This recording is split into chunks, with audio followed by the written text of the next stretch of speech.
Adelante, Bien, Willy. por favor, solo quiero confirmar audio nada más para poder Te escuchamos escuchar perfectamente. únicamente y no tener interrupciones en que no se está escuchando nada, por favor. Sí, te escuchamos perfectamente, amigo.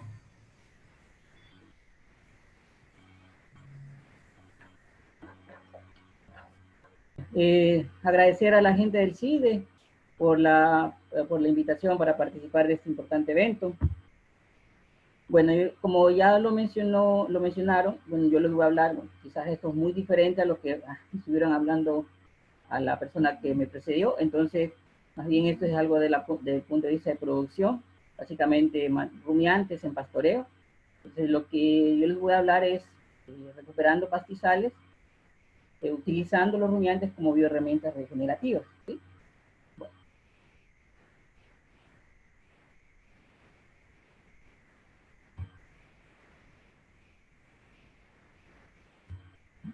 entonces lo que vamos a abarcar en esta presentación va a ser lo que es una introducción, hablar algo de lo que es el modelo convencional de la cría de rumiantes, la ruta de la dependencia, lo cual es algo muy importante que hay que enfatizar. Los rumiantes en sí como una bioherramienta regenerativa, es decir, para poder salir de la ruta de la dependencia, cómo haríamos para poder hacerlo, la degradación y fisiología de las especies pratenses y el pastoreo intensivo como criterio para manejar y regenerar pasturas. ¿Sí? Bueno, eh, no sé si las preguntas creo que las vamos a dejar para el final. Si yo logro tratar de seguir las preguntas a nivel del chat, pues yo trataré de responderlas. Si no, al final las preguntas pueden por favor dejarlas en el chat, es más fácil, yo las reviso rapidito y las voy respondiendo, ¿ok? Entonces de esa manera, si ya al final alguien quiere tomar la palabra, pues no habría ningún inconveniente, igual estaría abierto el foro para el final, ¿sí? Bueno, entonces, antes de empezar, vamos a hablar, voy a mencionar tres afirmaciones que prácticamente son las que determinan la, la actividad de la producción de rumiantes, que la cual es que el 80% de los sistemas de producción de rumiantes, tanto de bovinos, ovinos y caprinos, son en base al uso de pasturas. ¿Sí?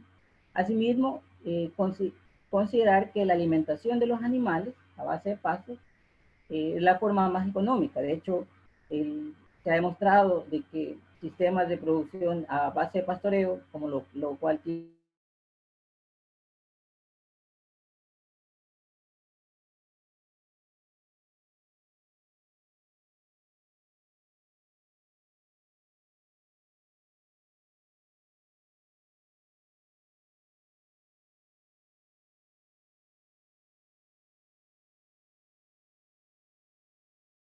un pastoreo bien conducido contribuye a mejorar la pastura y las características físico-químicas del suelo y con ello reducir la presencia de gases de efecto invernadero, lo cual en la actualidad se está enfatizando mucho en este tema y aumentar de esta forma, cuando gestionamos bien el pastoreo, vamos a poder aumentar la reforestación de manera natural y disminuir lo que es la erosión del suelo. Bueno, únicamente aquí yo me voy a centrar en esta primera parte de este último párrafo, que es un pastoreo bien conducido mejora la pastura, ¿sí?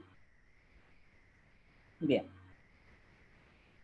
Las características de un sistema de pastoreo eh, tradicional o convencional, sobre todo en América Latina, es, tiene varias características. La primera de ellas es un sistema de manejo extensivo de pasturas. De hecho, son grandes extensiones de superficies de pasturas y con poquitos animales, tal como ustedes observan aquí en la gráfica, ¿sí?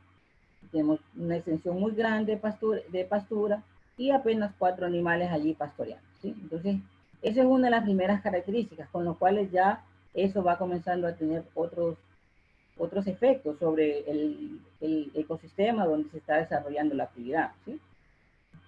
Esa es igual una imagen típica, por ejemplo, de lo que sucede en zonas que antes fueron zonas boscosas, tipo lo que sucede en la Amazonía principalmente, ¿sí? Entonces, se hicieron cultivos de palma y luego pues decidieron hacer cultivos de pasturas, pero a la final el tema es que el, la producción por unidad de superficie no supera en cuestión de carga animal, no supera los 0,9 animales por hectárea, al menos en Ecuador esos son los datos oficiales.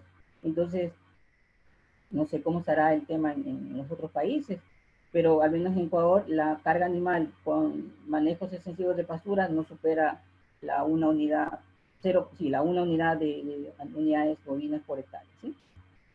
Bueno, entonces, ¿qué es lo que trae en sí? ¿Cuáles son las consecuencias de este manejo, de un manejo extensivo de pasturas? Lo primero que nos trae esto es que el tiempo de ocupación. Básicamente, lo que determina la degradación de una pastura es el tiempo de ocupación, ¿sí?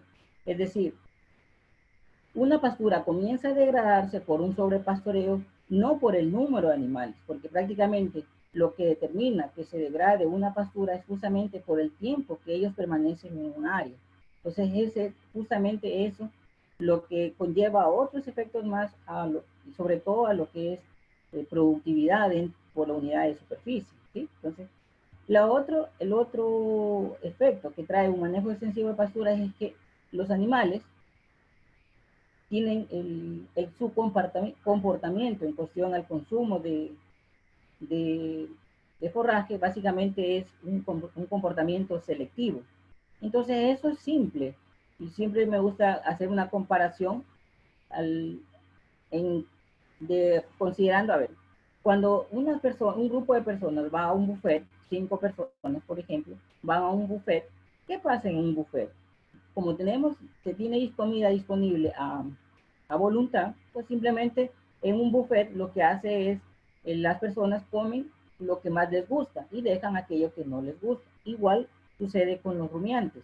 Los rumiantes son una especie de herbívoros que son demasiado selectivos y por lo tanto, al manejar pasturas de manera extensiva, se incrementa o se intensifica ese comportamiento selectivo en ellos, ¿sí? Y finalmente, el permanecer mucho tiempo sobre una misma área, eso es lo que va a generar que el tapiz vegetal del suelo y el suelo como tal comience a perder cobertura y debido al tiempo que ellos permanecen, lo cual puede ser por varios días, incluso hasta meses. Recuerdo alguna vez que visitaba proyectos donde los animales permanecían en un área de 5 hectáreas, deambulando todo el año en esa área. Entonces, y después cuando se hacía una gestión y una planificación adecuada del pastoreo, prácticamente áreas que inicialmente se veía totalmente degradadas se podían recuperar. Entonces, justamente esas son las 3 características que determinan o que conlleva el efecto de realizar manejos extensivos de las pasturas, ¿sí? Bien. Entonces, ¿qué pasa? Otro de los efectos que tenemos allí en el manejo extensivo de las pasturas. Esto es una imagen típica de las zonas costeras, al menos donde los periodos de seca y de lluvia son marcados durante todo el año, perdón, en determinadas épocas del año. Entonces, ¿qué es lo que acontece allí? Llegado la época seca, prácticamente al estar haciendo un sobrepastoreo, lo que terminamos es en estas condiciones.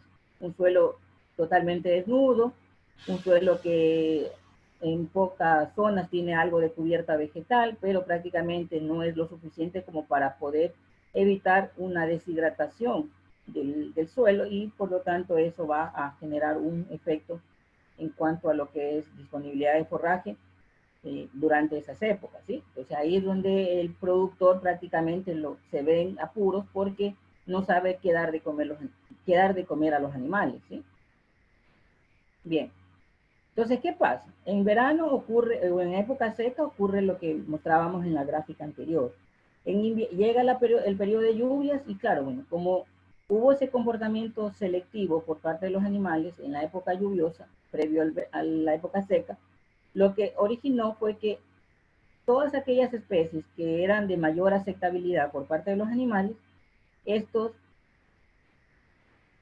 se hayan desaparecido y con las primeras lluvias lo que hace es simplemente aparecer todo lo que es otro tipo de vegetación herbácea y no necesariamente pastura o gramíneas, que es también parte de la alimentación de los animales. Entonces, cuando el productor está frente a esta situación donde todo el potrero, que incluso no siempre es uniforme el crecimiento de la vegetación y mucho menos de la pastura, entonces tenemos estas áreas calvas, ¿sí?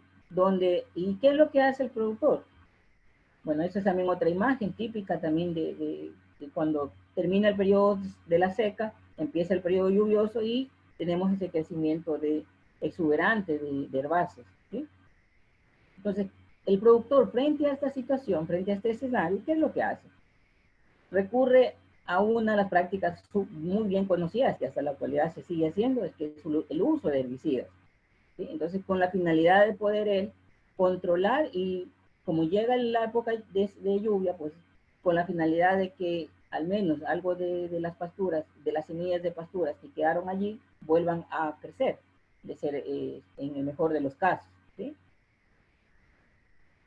Y cuando a veces la situación se pone un poco más crítica, incluso como una práctica común y rutinaria año a año de los productores es que antes saben que en las lluvias, por ejemplo, en Ecuador empiezan a partir de las últimas semanas de diciembre, ¿sí? Entonces el productor antes del periodo de lluvias comienza a meter fuego y claro, con esto simplemente claro, él dice, bueno, sí, es verdad, cuando se utiliza fuego para luego que la pastura vuelva a rebrotar, pues sí lo hace, pero sin embargo, ese periodo que implica utilizar fuego, lo que va a generar es una pérdida total de toda la actividad microbiológica del suelo, y no solo microbiológica, sino también de aquellos macroorganismos que trabajan en beneficio justamente de la fertilidad natural del suelo, ¿sí?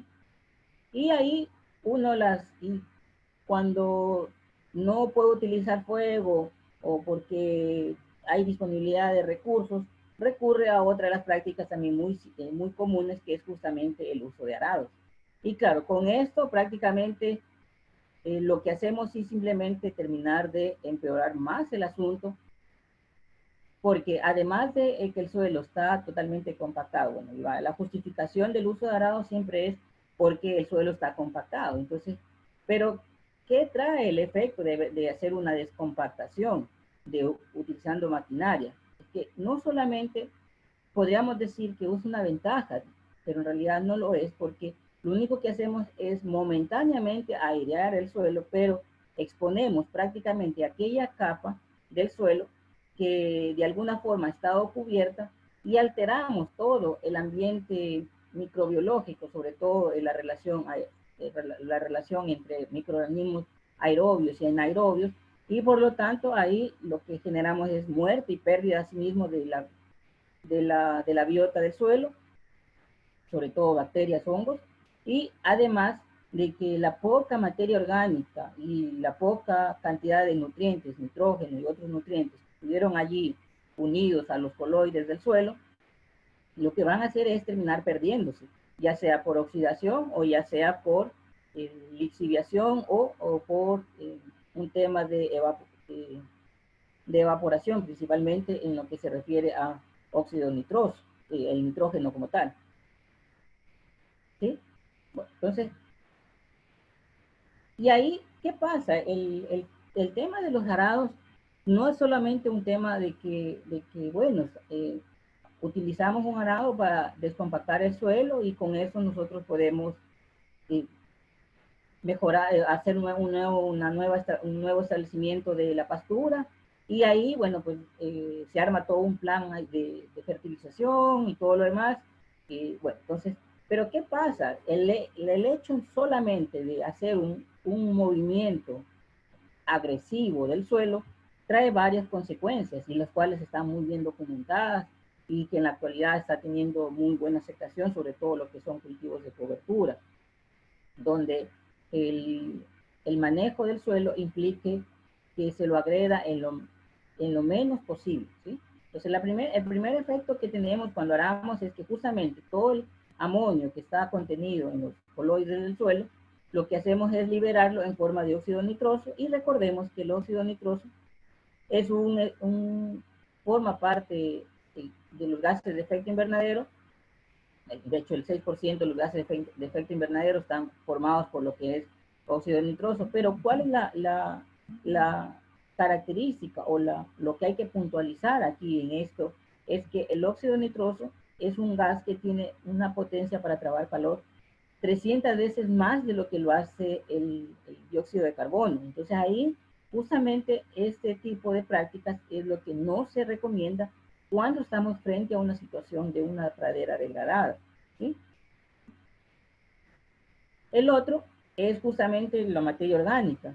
La materia orgánica en estos casos, que asimismo estaba la poca materia orgánica que pudo haber estado allí almacenada, justamente esta materia orgánica se oxida y asimismo lo que va a hacer es va a terminar liberando dióxido de carbono, y ahí también tenemos un problema justamente de aportar gases de efecto invernadero al ambiente, ¿sí?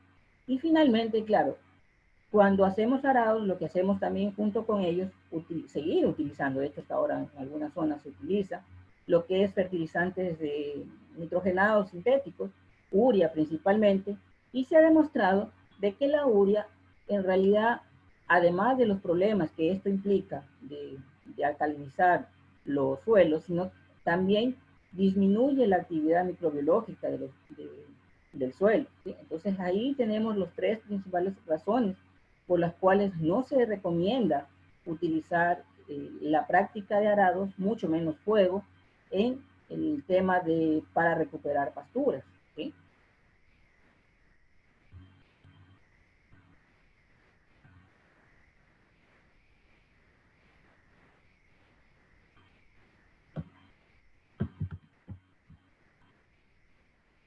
Espérame un ratito, por favor.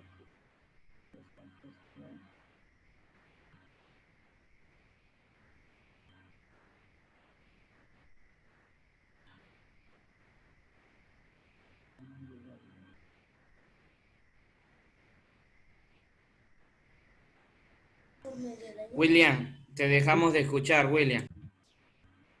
Un segundito, por favor.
Esperemos unos minutitos en línea, por favor, unos segunditos, mientras se restablece la conexión del profesor William.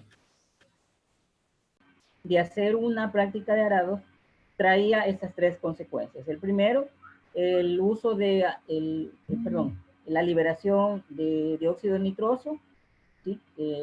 A partir de lo que es el amonio que está en el suelo, la materia orgánica que se oxida debido a la remoción del producto de la actividad, y el uso de nitrogenados, fertilizantes nitrogenados, también influyen sobre lo que es la actividad microbiológica del suelo, ¿sí? Bueno, entonces todo esto que estamos observando, el uso de herbicidas, ya sea el tema del uso de fuego, ya sea el uso de arados, porque eso es típico, eso es normal que suele suceder. Entonces, Sí, es cierto, disculpe. Bueno, entonces, todo esto nos lleva a lo que el profesor Piñeiro denomina como la ruta de la dependencia. Entonces, la ruta de la dependencia, ¿en qué consiste? Tenemos una pastura en estas condiciones, una pastura con abundante disponibilidad de forraje, ¿ya? Entonces, lo que ahí comienza el productor a pastorear y por una mala gestión del pastoreo, terminamos convirtiendo esta pastura exuberante en una pastura donde ya la relación entre gramíneas y herbáceas, pues la composición botánica ha aumentado en relación, con referencia a lo que es la disponibilidad de herbáceas. Entonces ahí lo que hace el productor, en un intento de tratar de recuperar sus pasturas, porque necesita dar de alimentar a sus animales, recurre a lo que es el uso de herbicidas. Esta es una imagen típica. Aquí tenemos las herbáceas, acá tenemos las gramíneas. Bueno, pues, entonces él trata de hacer este tipo de prácticas para poder volver a esta situación. Entonces, claro, cuando él hace esta práctica, lo que lleva es que, bueno, de lo que estaba en esas condiciones, regresa nuevamente a una pastura donde hay mayor cantidad de gramíneas y vuelve a ingresar los animales. Pero ¿qué pasa? Si el productor vuelve a hacer lo mismo que por lo general siempre sucede ahí, entonces él, de pasar de estas condiciones, va a terminar nuevamente pasando a la condición inicial. Es decir, y así esto es un ciclo año a año que se repite constantemente debido a una mala gestión de la pastura, ¿sí? Entonces, prácticamente, y esto es un ciclo constante, y un ciclo, como el profesor Piñeiro le llama la ruta de la dependencia, un círculo vicioso, porque al final el productor va a depender siempre de tener que estar utilizando herbicidas para poder devolverle una composición, bajar la composición botánica en cuanto a lo que es herbáceo, para aumentar la composición botánica de gramíneas. ¿Sí? Y ahí esta ruta, pues, muchas veces ha llevado a que los productores terminen dejando la actividad y dedicándose a otro tipo de actividades, ¿sí? Entonces ahí nace la inquietud de cómo es que los rumiantes pueden servir como una bioherramienta regenerativa para justamente salir de esa ruta de la dependencia, ese círculo vicioso que normalmente eh, el productor suele caer cada vez que se enfrenta a ese tipo de situaciones, ¿sí? Entonces, para eso, bueno, vamos a abordar estos siguientes tópicos. Primero, tratar de responder cómo es que puede salir el productor de la ruta de la dependencia. Segundo, entender y sobre todo en lo que es la degradación y la fisiología de las especies pratenses. Y finalmente, cómo es que un pastoreo intensivo puede ayudar a regenerar una pastura, ¿sí? Bueno. Entonces, cuando decimos cómo salimos de una ruta de la dependencia, la primera respuesta que tenemos es justamente utilizando los rumiantes como un colaborador más dentro del sistema. Entonces, ¿por qué razón? Porque prácticamente un rumiante, así como el rumiante puede degradar una pastura, asimismo, este rumiante, utilizando de manera correcta el rumiante, podemos nosotros recuperar una pastura. ¿Por qué razón? Porque el rumiante tiene tres herramientas importantes. La primera, que es la boca. Justamente cuando hacemos un pastoreo lo más intensivo posible, vamos a retirar todo el material senescente que está en la pastura y esta pastura, cuando llegue el periodo de lluvias, lo que va a hacer es volver a recuperar su estado se va a rejuvenecer y por lo tanto va a continuar su actividad productiva, la pastura, ¿sí? Por otra parte, producto de la compactación, ya sea porque el constante pisoteo, ya sea porque el suelo estuvo desnudo y por lo tanto cuando llegó la época lluviosa se formó una costra ahí, una costra por efecto de la lluvia. Entonces, esa costra, sobre todo por el efecto de la lluvia, de un suelo desnudo, lo que hace es que el animal, con las patas, cuando nosotros utilizamos una alta carga animal instantánea en superficies pequeñas, lo que hacemos es rompemos esa costra y nos van a quedar pequeñas eh, pequeños orificios en la superficie del suelo, y estas, cuando llega la lluvia, lo que va a hacer es que la lluvia no se pierda totalmente por escorrentía, ¿sí? Entonces, sino que más bien esta agua de lluvia se comienza a infiltrar justamente en esos pequeños orificios que tiene el suelo. Y de esa forma, cuando hacemos un piso, utilizamos una carga animal, alta carga animal instantánea, podríamos decir es como que estamos masajeando al suelo, ¿sí? Porque prácticamente un suelo compactado es prácticamente un suelo estresado, y que cuando llegan las lluvias, lo único que toda la cantidad de lluvia que está cayendo, pues simplemente se está perdiendo. Y lo que necesitamos es tratar de meter la mayor cantidad de lluvia, perdón, la mayor cantidad de agua en el suelo, y para que asimismo poder nosotros asegurar una humedad, al menos tratar de que la humedad del suelo se prolongue más tiempo de lo que normalmente lo haría en condiciones tradicionales. Y finalmente, la otra herramienta que tenemos con los rumiantes es que justamente es el estiércol. ¿Por qué razón? Bueno, es simple. A través del estiércol se recicla gran cantidad de nutrientes, nitrógeno, fósforo, ¿sí? Y entre otros nutrientes. Y además, nosotros cuando junto con el estiércol también estamos inoculando bacterias que van a ayudar a mejorar la microbiota del suelo, y con ello pues volvemos a tratar de devolverle la vida a ese suelo, ¿sí? Entonces, pero claro, suena muy idílico, suena muy sencillo decirlo, pero ¿cómo lo hacemos? Porque prácticamente con un animal no lo podríamos hacer, aunque se podría, pero hay que tomar ciertas consideraciones para utilizar el rumiante como una bioherramienta para poder regenerar o rehabilitar una pastura. Entonces, ¿qué es lo que buscamos? Justamente al utilizar los rumiantes como bioherramientas. Lo primero es que lo que se pretende aquí es que el tiempo de ocupación y los tiempos de reposo de la pastura sean intensivos. ¿En qué sentido? Primero, una pastura no debe, o un potrero, un piquete, no debe ser ocupado máximo, más allá de 3 días, ¿sí? Máximo 3 días. Lo ideal, un solo día, ¿ya? Y a ese potero nosotros tenemos que darle el tiempo suficiente para que éste se vuelva a recuperar, ¿sí? Entonces, esa es la primera condición para utilizar los rumiantes como bioherramienta regenerativa. Tiempo de ocupación y tiempo de reposo. Pero hay una regla ahí que se utiliza mucho con la gente que trabajamos en pastoreo, es que los tiempos de ocupación deben ser tan cortos y los tiempos de reposo deben ser tan largos, de tal manera de que al final la pastura pueda expresar todo su potencial forrajero, ¿sí? Entonces, y claro, o sea, por ejemplo, este es una imagen de un proyecto que yo estuve manejando, iniciamos a asesorar en el 2018, en el cual esa era la condición de la pastura. Ustedes observan verde aquí en la parte de atrás, aquí donde está estos árboles. Ustedes observan algo de color verde.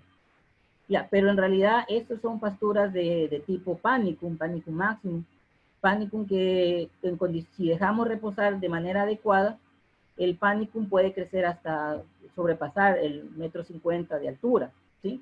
Pero en esas condiciones aquí, por un pastoreo continuo, simplemente el Panicum no pasaba de 30 centímetros de altura del suelo.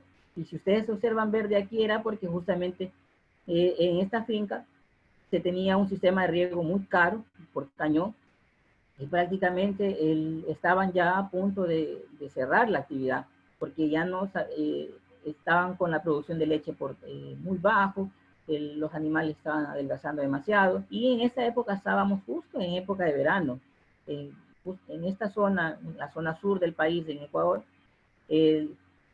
los veranos son demasiado inclementes, y por lo tanto, a pesar de que teníamos riego, igual no lográbamos recuperar bueno, al menos ellos no lograban aumentar la disponibilidad de forraje, ¿sí? Y acá, bueno, en esta parte de acá, en esta zona de aquí, en esa zona, en cambio, ahí en un intento de poder recuperar, aumentar la disponibilidad de forraje, habían utilizado herbicidas, pero prácticamente sin ningún resultado. Entonces, ¿qué es lo que hicimos? Simplemente hicimos una gestión del pastoreo, armamos todo unas divisiones para mejorar, para que los tiempos de reposo de cada potrero sea mayor. Y ahí, después, esto iniciamos más o menos en agosto, y en octubre, cuando ya en octubre, producto del riego, terminamos convirtiendo esta pastura que ustedes observan, la terminamos convirtiendo en esas condiciones. ¿Sí? ¿Y qué hicimos? No hicimos más que darle reposo a la pastura, nada más, simplemente eso. Una de las primeras condiciones es eso, tiempos de ocupaciones muy cortos y periodos muy largos de reposo. ¿Sí? Entonces, miren, aquí ya esta pastura no solo apareció Panicum, sino que apareció también otras especies, incluso ya algunas están semillando. ¿Ya? Entonces, miren cómo puede cambiar el escenario de una pastura con solo dar un reposo adecuado de la misma, ¿sí? ¿Ya? Ahora, el otro es cambiar el hábito de consumo de los animales. Eso es lo que había mencionado al inicio, es que cuando estamos en un buffet, y si hay pocas personas, claro, el buffet solo vamos a consumir lo que nos gusta, pero cuando estamos en un buffet donde ya no hay 5 personas, sino que hay 50 personas, ahí lo que va a pasar es que las personas van a tratar de consumir lo más que puedan, y lo mismo ocurre con los rumiantes. Entonces, cuando nosotros comenzamos a intensificarlos, a aumentar la densidad de carga animal por unidad de superficie, lo que vamos a hacer es que rompemos el hábito de consumo, ese hábito selectivo, y los volvemos no selectivos. Y lo que va a pasar es que el animal va a tratar de comer la mayor cantidad de lo que encuentre, mejor dicho, ¿sí? ¿Por qué? Porque si no lo come él, lo va a comer su compañero. Y de esa manera, prácticamente podemos consumir toda la cobertura vegetal que está dentro del potrero, ¿sí? E incluso especies que aparentemente se las considera como malezas, pueden convertirse en alimento para los animales. Pero justamente, ¿cómo logramos eso? Es eh, rompiendo ese hábito de consumo. Y para eso lo que tenemos que hacer es aumentar la densidad de carga animal por unidad de superficie, por periodos muy cortos. Entonces, ¿cómo hacemos? Lo hacemos de esta manera. Por ejemplo, miren, aquí tenemos, este es un proyecto en la Florida, por el profesor Elizondo. Él tiene aquí, son 600 cabezas, 200 hectáreas y una densidad de carga animal equivalente a 1.650 unidades animales por hectárea por día. Entonces, miren, aquí los animales, esa área de acá ya fue pastoreada y esta área de acá es la que los animales están pastoreando. ¿Sí? Aquí está la cinta, el cordón eléctrico para que los animales ya no regresen a esta área y simplemente miren la densidad de la carga. Y observen que la condición corporal de los animales no es que ha disminuido. Simplemente lo que hacemos es que se despierte en algunos individuos esa capacidad de poder mantener condición corporal bajo estas condiciones. Entonces, bueno, ahí es otro tema de que también depende del tipo de animales, sobre todo para poder no disminuir la productividad en cuanto al desempeño de los animales, tratar de trabajar con animales con un biotipo que se adapte a este tipo de condiciones. Claro, estos son animales de talla mediana, pequeños, y son mucho más fáciles de poder llenar, versus si trabajáramos con animales de una talla alta, eh, conocido también como lo que se llama frame score, ¿sí? Entonces, en animales de frame score superiores a 6, va a ser más complicado tratar de mantener un llenado como estos animales que son frame score por debajo de 4, ¿sí? Entonces, pero la idea de esto es que para poder nosotros romper ese hábito selectivo es que necesitamos hacer eso, aumentar la densidad de carga animal, ¿sí? En pequeñas unidades, en pequeñas superficies. Acá otro ejemplo, este es un ejemplo en Colombia, de unos amigos que trabajan allí, con ganado criollo, blanco, orejo y negro, y asimismo superficies onduladas, y miren, los animales han pastoreado ya acá, han pastoreado por acá, y están pastoreando acá, y que de seguro luego van a pasar para acá. Entonces miren la cantidad de animales que tenemos aquí, es decir, la concentración de animales. Aquí ellos manejan 200 cabezas, son 75 hectáreas, y una densidad de carga animal equivalente a 2.000 unidades de animales por hectárea por día, y con una capacidad aún de poder aumentar en un 30% más de lo que actualmente están manejando ellos en esta zona. ¿Sí? ¿Okay? Y mira, esto también es otro de unos amigos de Argentina, de Pablo Echeverry, de hecho, en la Argentina, en la provincia de Buenos Aires.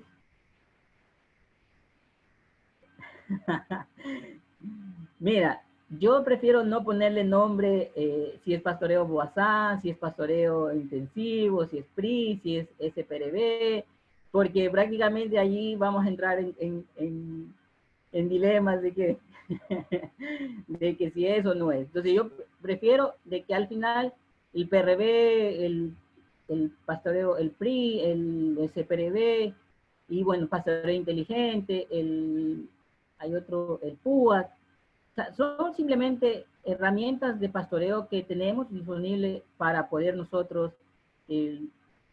utilizar los animales para poder mejorar, recuperar una pastura, ¿sí? Llámese como se llame el sistema, PRB, pastoreo racional inteligente, intensivo, bueno, hay varios nombres, PUAT, uno de los más recientes, son prácticamente herramientas que disponemos.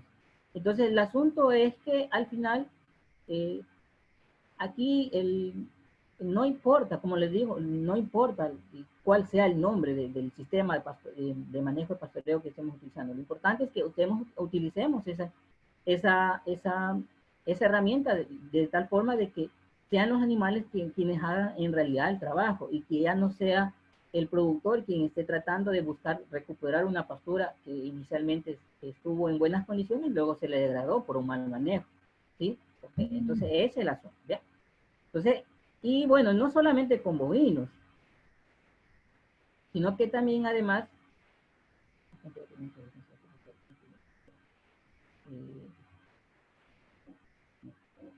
a ver, mira, lo que me pregunta Elkin, ¿qué cantidad, la cantidad, mira, hay que tomar muy en cuenta algo aquí en producción de leche. Yo voy a hablar en producción de leche, porque en producción de carne cambia un poquito el concepto de unidades animales o de la densidad de carga animal por hectárea. Prácticamente en lechería lo que nos interesa es producir la mayor cantidad de leche por hectárea. Da lo mismo producir con 5 o da lo mismo producir con 20. Lo importante es que tú logres producir la mayor cantidad de leche por unidad de superficie. ¿Sí? Quizás tú vas a sacrificar un poquito producción individual en lechería, ¿sí? Puedes sacrificar un poquito producción individual en lechería, pero al final la producción por unidad de superficie mejora, y es lo que prácticamente lo que hacen los agricultores. Los agricultores, y eso es lo que tenemos que hacer los ganaderos, lo que tienen que hacer es ya no pensar en producciones individuales, hay que pensar en producciones por unidad de superficie. Entonces ahí, ¿qué pasa? Y es algún claro ejemplo, es que, por ejemplo, los productores agrícolas, ellos no dicen, ah, este maíz es de mi planta que este año produjo 3 mazorcas por planta. No, ellos dicen, mi parcela, mi hectárea de maíz, este año me produjo 180 quintales de maíz y listo. Lo mismo el productor de arroz y bueno, todos los agricultores. Entonces ahí viene el asunto.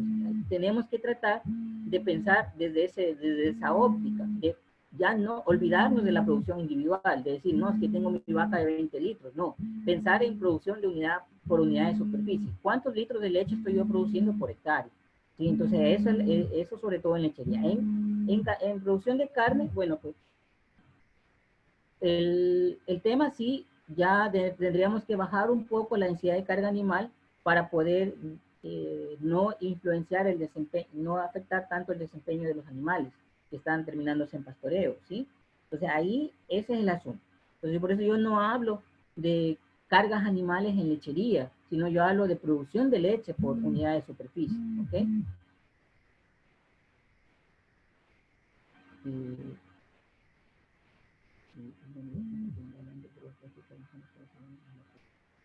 Entonces, yo creo que ahí con eso también respondía a lo que le decía a Josué y lo que estaba mencionando. O sea, en carne, asimismo, lo que no, yo no recomiendo números animales, un determinado número de animales, porque prácticamente vamos a tener que ver en función a qué tipo, cuál es el biotipo de animal que ustedes están engordando en pastoreo.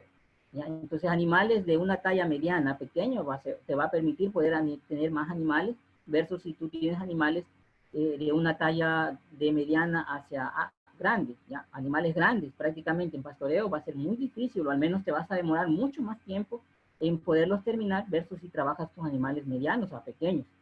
Entonces, claro, cuando manejamos el tema del biotipo en pastoreo, ahí cambia la perspectiva y cambian los números de manera positiva para el productor, ¿sí? Entonces eso es otro tema. Ahí no quiero meterme ya a hablar un poco de lo que es biotipo para pastoreo, pero al menos hay que considerar ese tema, ¿sí?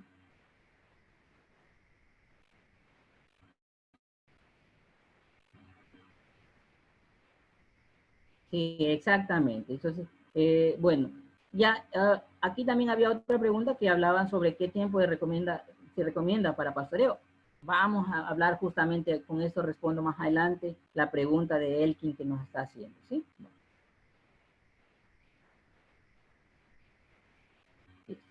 Vamos para allá.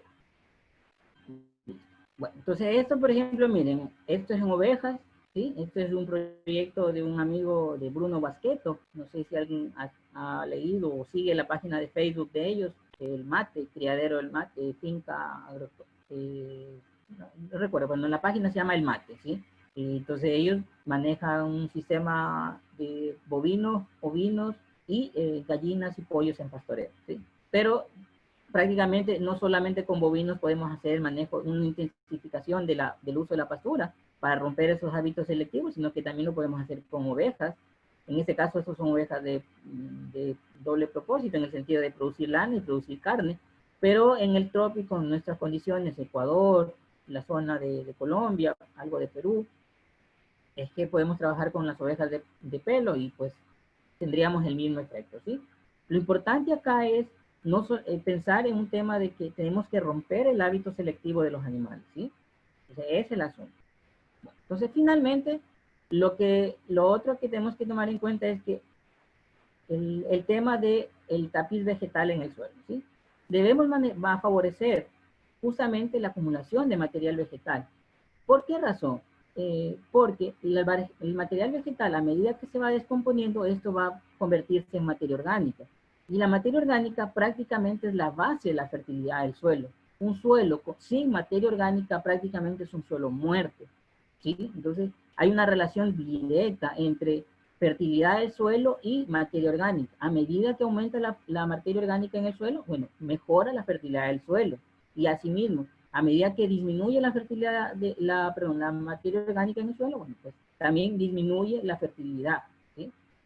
Entonces, eso es importante y eso es lo que, y ahí, eh, sin temor a equivocarme, es que los fertilizantes sintéticos aportan todos los nutrientes, pero algo que no aportan, y eso nadie lo puede refutar, es que no aportan materia orgánica. Y prácticamente cuando nosotros aumentamos materia orgánica en suelo, lo que hacemos es aumentar la microbiota del suelo y recordar de que quienes son los que determinan la fertilidad del suelo es la microbiota que está contenida en la materia orgánica, ¿okay?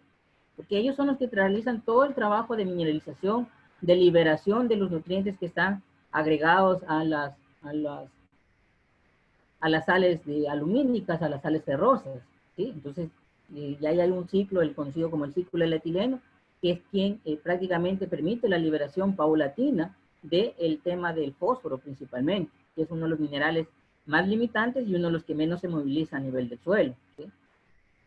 Bien, entonces, miren, aquí ya pastorearon los animales, aquí está por pastorearse, pero prácticamente esto es un suelo que no quedó con un residuo vegetal, quedó con una alta deposición de materia de estiércol, que también ayuda al reciclaje de nutrientes y acumulación de materia orgánica, vista desde otra perspectiva. Observen la cantidad de estiércol, y esto esto imagínense hacerlo cada año, de esa manera, cada vez que ocupamos. Entonces, los animales no van a volver a pastorear, no van a volver a bostear en esta zona, ellos van a hacer en otras zonas. Y de esa manera, hay unos trabajos interesantes realizados por Reyes en el 2009, me parece, si no mal recuerdo, donde ellos midieron de que a medida que aumentamos la carga animal instantánea, la tasa de cubrimiento por parte de las bostas, bueno, se va aumentando año a año, aumente un 15%. Entonces quiere decir que más o menos en unos 5 años, la tasa de todo el suelo va a quedar totalmente cubierto, pero en unos 5 años más o menos, ¿sí? Pero claro, y eso podemos nosotros reducirlo a medida que aumentamos la densidad de la carga animal en un potrero, ¿sí? Entonces miren, ahora, eso desde el punto de vista de cómo nosotros podemos utilizar los rumiantes para poder, como una bioherramienta regenerativa, ¿sí? Ahora, ¿cómo es que nosotros pasamos ahora en cambio de una pastura de estas condiciones? Este es el mismo proyecto que les mostré en una foto donde había dicho de que habíamos hecho un reposo, ¿sí? Entonces, mire, ¿cómo podemos pasar de una pastura de esas condiciones a estas condiciones? ¿O cómo podemos pasar de una pastura de estas condiciones? Bueno, pues a la imagen anterior, ¿sí? Entonces, para eso hay que entender algo muy importante, que es justamente el proceso de degradación de una pastura. Entonces, esta es una pastura que está totalmente robustecida, tiene una alta relación de raíces y área foliar muy buena. Entonces, ¿qué pasa? Los animales pastorean, ¿verdad? Aquí pastorean, parte del sistema radicular se muere, vuelve a rebrotar, pero ¿qué pasa? La pastura aún no ha alcanzado su tiempo adecuado para poder almacenar reservas, reponer sus reservas de energía. ¿Ya? Entonces, ¿qué parte de este sistema radicular, al ser consumido, se va disminuyendo, y así, cada vez que la pastura es consumida sin que ésta haya llegado a reponer todas sus reservas orgánicas, va a ir disminuyendo, y con ello, al ir disminuyendo sobre todo el sistema radicular, va a ir perdiendo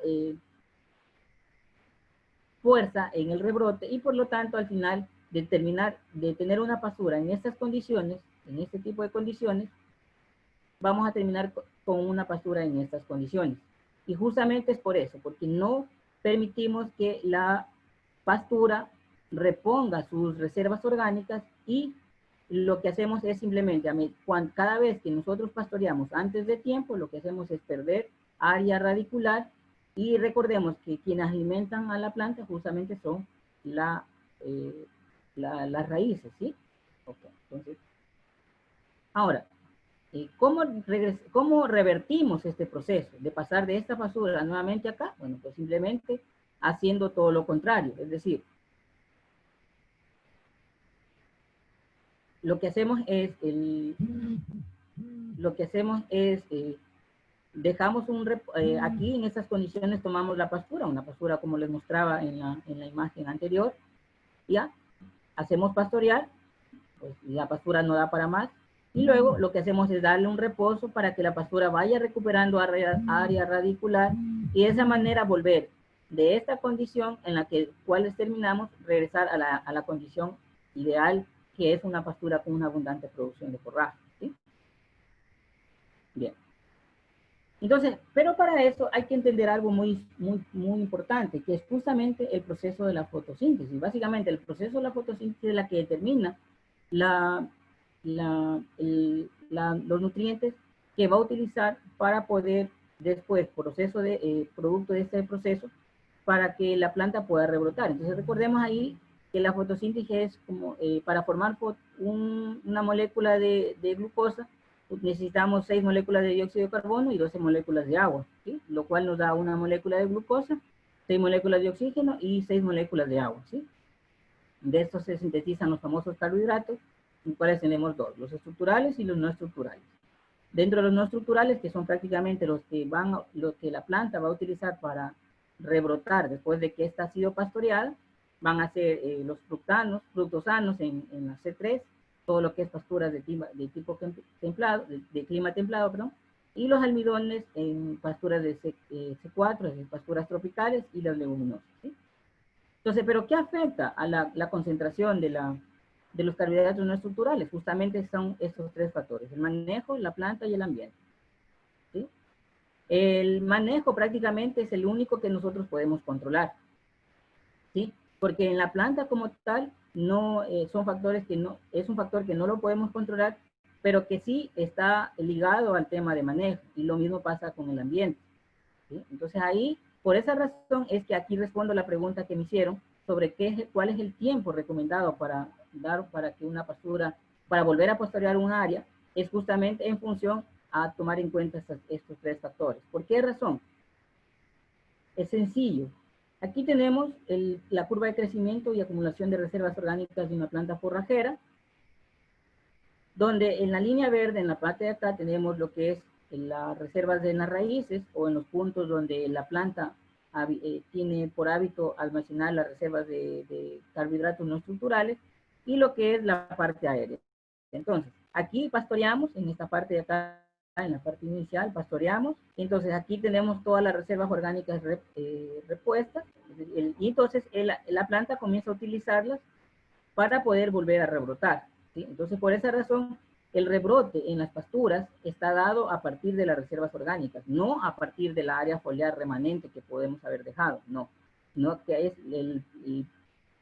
el rebrote es a partir o a expensas de las reservas orgánicas que tiene la planta, ¿sí? Entonces, la planta, a medida que pasa el tiempo, esta va a ir almacenando las reservas orgánicas, y cuando la tasa de fotosíntesis supera la tasa de respiración, es donde ya prácticamente la planta ha vuelto a reponer todas sus reservas orgánicas, y es cuando nosotros debemos volver a pastorear, y es lo que se conoce como el punto óptimo de reposo, ¿sí? Donde existe una recuperación de las reservas orgánicas, y la parte aérea tiene una alta disponibilidad de materia seca, ¿sí? Entonces, algo importante que hay que destacar aquí es que, si ustedes observan, yo aquí no establezco días, ¿sí? ¿Por qué? Porque los días, el tiempo para recuperar todas estas reservas orgánicas va a estar dado por los factores que había mencionado anteriormente.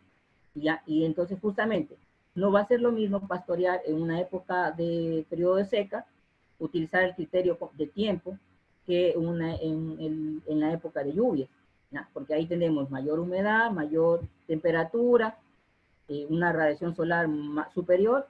En cambio, en época de seca, lo que vamos a tener es, vamos a tener limitación en la humedad, vamos a tener un exceso de temperatura, vamos a tener un exceso de radiación solar, pero tenemos el factor limitante, que es la humedad, ¿sí?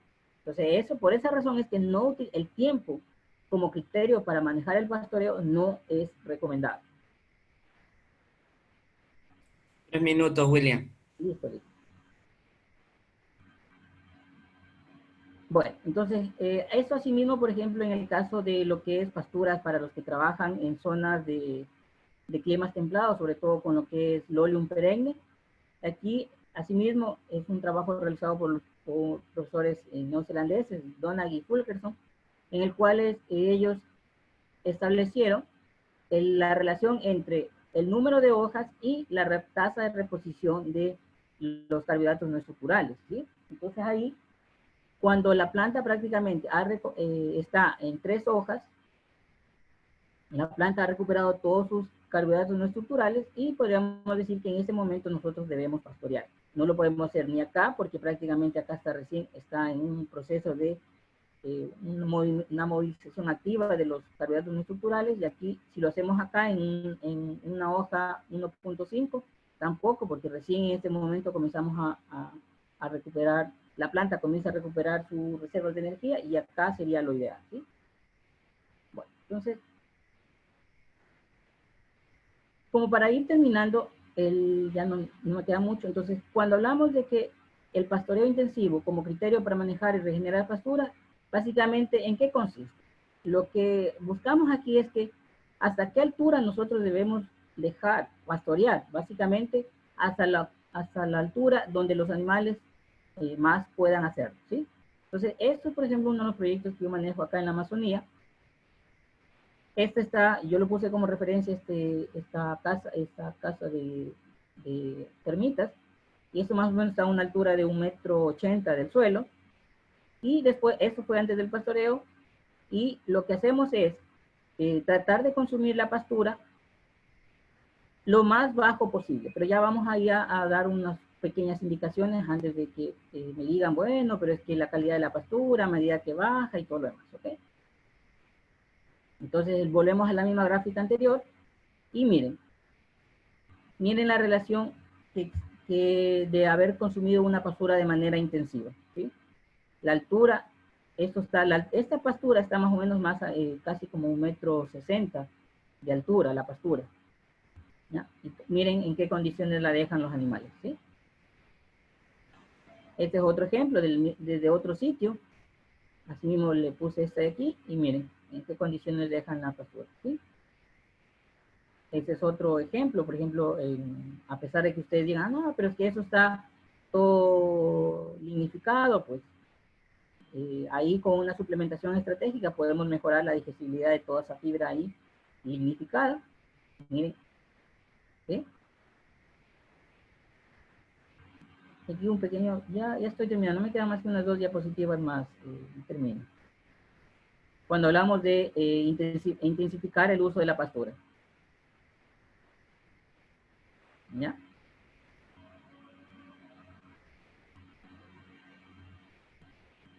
Este es el mismo proyecto de las imágenes que les mostré al inicio, donde el profesor Elizondo maneja alrededor de unas 600 cabezas, pero con una carga animal superior, densidad de carga animal superior a 1.600 unidades por hectárea por día. ¿Sí? Miren, los animales salen en una condición corporal muy buena, no hay animales flacos aquí. ¿Ya? Y miren cómo dejan a dónde ingresan y cómo dejan la pastura acá, ¿ok?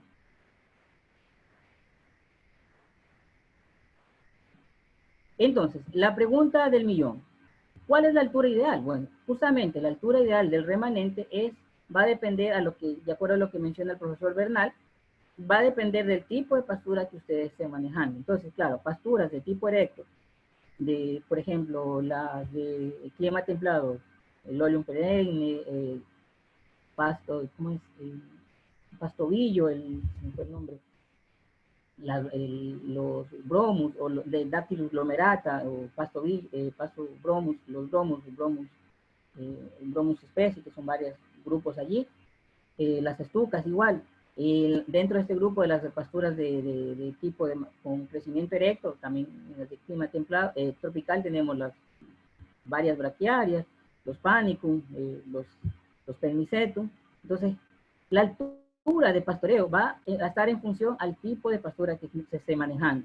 Pasturas de tipo erecto vamos a tener que no ser tan intensivos en cuanto al pastoreo, a la altura del remanente, pero para no afectar lo que se llama los meristemas de crecimiento. Pero pasturas de de crecimiento postrado, tipo sinodones, ese tipo de pasturas, las bermudas, son ese tipo de pasturas podemos pastorear un poco más cercano al suelo, porque los puntos de crecimiento, los meristemas de crecimiento, están prácticamente a ras del suelo. Entonces, la boca del animal no va a poder llegar hasta esos puntos. En las pasturas de crecimiento erecto sí hay que ser un poco más cuidadosos, ¿sí? ¿Okay? Entonces, como para ir terminando, hay que considerar algo importante, que el pastoreo más a fondo, un pastoreo intensivo, estimula mayor macollamiento y por ende va a mejorar la disponibilidad de forraje en cada pastoreo. Y lo otro, pastoreos leves, o sea, pastoreos donde dejamos una altura de remanente muy alto, lo que va a permitir es que se acumule mayor material senescente y con lo cual va a disminuir la calidad de la pastura y va también a afectar la disponibilidad de pastura en el siguiente pastoreo. Entonces, algo que quiero dejar claro allí es que un pastoreo a fondo no es un sobrepastoreo, ¿sí? Sobrepastoreo, entiéndase que es el tiempo que permanece el animal por largo periodo en una determinada superficie, ¿sí? Y bueno, aquí como para terminar, este es un trabajo interesante que realizaron los profesores, el profesor López y con otros profesores de allá de la Universidad Austral de Chile, en el cual ellos decidieron medir el efecto de la frecuencia de pastoreo, es decir, tomando en cuenta el número de hojas de la pastura, del Lorium perenne, con la altura del residuo, es decir, la intensidad de pastoreo. Entonces ellos tomaron en cuenta dos intensidades de pastoreo, dejando un remanente de 5 centímetros y dejando un remanente de 8 centímetros. Y entonces observen que cuanto más bajo dejamos la altura del residuo o la altura del remanente, mayor va a ser la disponibilidad de forraje en el siguiente pastoreo, ¿sí? Entonces ahí justamente debemos tratar de buscar de que la altura del remanente no influya sobre el desempeño de los animales, pero que también asimismo la altura del remanente favorezca el macollamiento para el siguiente pastoreo, ¿okay? Entonces, como consideraciones finales, bueno, podemos decir que la gestión del pastoreo permite que la eficiencia del uso de la pastura se optimice. Cuando aumentamos la carga animal instantánea, rompemos el hábito de pastoreo selectivo, mejoramos el uso de la pastura y concentramos mayor materia orgánica a través de estiércol, principalmente por metro cuadrado. Y finalmente, el criterio para pastorear debe considerar tres aspectos fundamentales: la fisiología de la planta para que restablezca sus reservas orgánicas, que la intensidad no involucre los meristemas de crecimiento, o sea, va a depender del tipo de especie que nosotros estemos pastoreando, y finalmente que su utilización sea en el menor tiempo posible, es decir, tiempos más allá de pastoreo que no superen los 3 días, ideal un solo día. ¿Okay? Y bueno, termino diciendo una frase de Albert Einstein, que él, y lo cual deberíamos tomar muy en cuenta, es que si buscamos resultados distintos, no debemos hacer siempre lo mismo. ¿Okay? Ahí están mis datos de contacto, en el caso de que alguien desee contactarse. Okay. Bueno, si tienen alguna